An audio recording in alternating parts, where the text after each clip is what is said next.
আসসালামু আলাইকুম।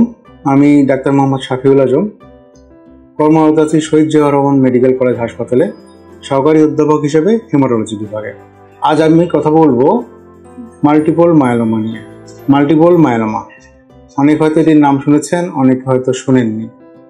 এটি বিশেষ এক ধরনের ব্লাড ক্যান্সার। এটা কিছুটা অদ্ভুত বটে। কেন বিশেষ ধরনের, কেন অদ্ভুত, সেটা আমি বলবো আপনাদের। তার আগে জেনে নিই মাল্টিপল মায়োলোমা জিনিসটা কি। আমি আগেই বললাম এটি এক ধরনের ব্লাড ক্যান্সার। আমাদের রক্তের তৈরি হয় বোন ম্যারো থেকে। এই বোন ম্যারোর ভিতরে রয়েছে প্লাজমা সেল নামক এক ধরনের সেল।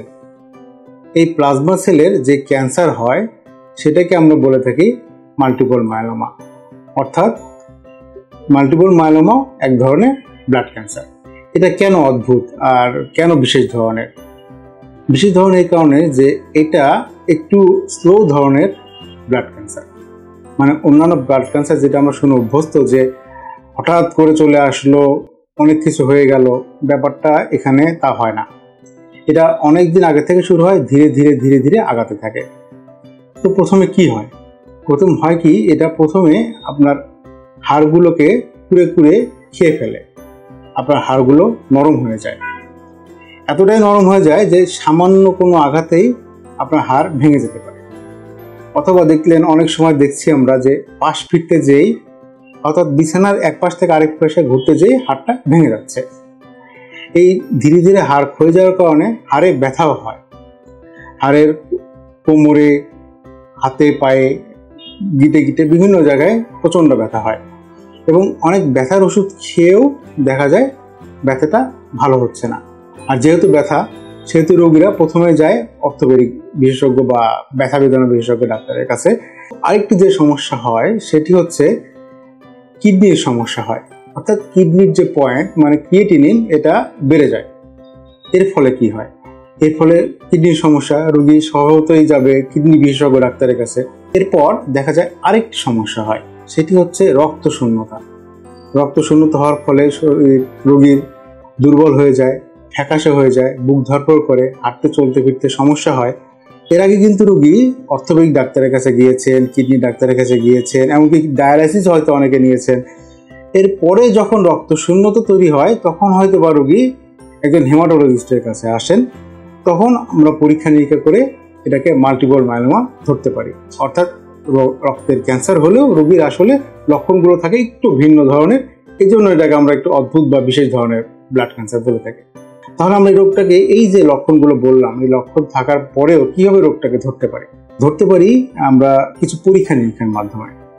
পরীক্ষা নিরীক্ষাগুলো কি কি? একটা হচ্ছে রক্তের পরীক্ষা, যেটাকে আমরা সিবিসি পরীক্ষা বলি। এরপর হচ্ছে সিরাম প্রোটিন ইলেকট্রোফোরেসিস নামে, এটাও একটা রক্তের পরীক্ষা, এটাকে করে থাকি। এরপর আমরা করি বোন ম্যারো পরীক্ষা। মোটামুটি এই তিনটা পরীক্ষা করেই রোগটাকে ধরা যায়। যত বিস্তারিত পরীক্ষা নিরীক্ষা করা সম্ভব হবে, রোগীর চিকিৎসা ততই নিখুঁতভাবে করা সম্ভব হবে। তো পরীক্ষা নিরীক্ষায় যদি প্রমাণিত হয় যে রোগী মাল্টিপল মায়োলোমায় আক্রান্ত, তাহলে আমাদের চিকিৎসা অতি দ্রুত শুরু করা উচিত। অতি দ্রুত কেন শুরু করতে হবে? কারণ চিকিৎসার সফলতা নির্ভর করে দ্রুত চিকিৎসা শুরু করার উপরে। তাহলে আমরা এই ধরনের রোগীকে কী ধরনের চিকিৎসা করে থাকি? মাল্টিপল মায়োলোমা রোগীর চিকিৎসা মোটামুটি খুব জটিল নয়, সহজ। আমরা হয়তো 2-1টি কেমোথেরাপি দিই, আর মুখে খাওয়ার ওষুধ বেশিরভাগ দিয়ে থাকে। এই কেমোথেরাপিগুলো খুব বেশি জটিল নয়। হয়তো সপ্তাহে সপ্তাহে এসে ইনজেকশন নেয় একটি করে, এবং এর পরবর্তীতে যে মুখে খাওয়ার ওষুধগুলো উনি বাসায় বসেই সেগুলো খেতে পারে। তো চিকিৎসা নেওয়াটা অনেক সহজ হয়ে যায়। এভাবে চিকিৎসা চলে 4 থেকে 6 মাস। ক্ষেত্র বিশেষে আরও একটু লম্বা হতে পারে। তবে অনেক ক্ষেত্রে দেখা যায় যে এই চিকিৎসার পরেও রোগটি ফেরত আসে। সেক্ষেত্রে আমরা বোন ম্যারো ট্রান্সপ্লান্ট নামে একটা চিকিৎসা করে থাকি, এবং এতে রোগটি সম্পূর্ণরূপে ভালো হয়ে যায়। এইভাবে চিকিৎসা করলে মাল্টিপল মায়োলোমাকে নিয়ন্ত্রণে রাখা যায়। এখানে একটি গুরুত্বপূর্ণ কথা বলে নেই, মাল্টিপল মায়োলোমা এমন একটি অসুখ, এর চিকিৎসা করে পুরোপুরি ভালো করে ফেলা যায় না, তবে রোগটাকে নিয়ন্ত্রণে রাখা যায়। যেমন ডায়াবেটিস বা প্রেশারকে আমরা নিয়ন্ত্রণে রাখি, মাল্টিপল মায়োলোমাকেও ঠিক একইভাবে ওষুধ দিয়ে আমরা নিয়ন্ত্রণে রাখি, এবং এই নিয়ন্ত্রণে রাখলে রোগী দীর্ঘদিন পর্যন্ত ভালো থাকে।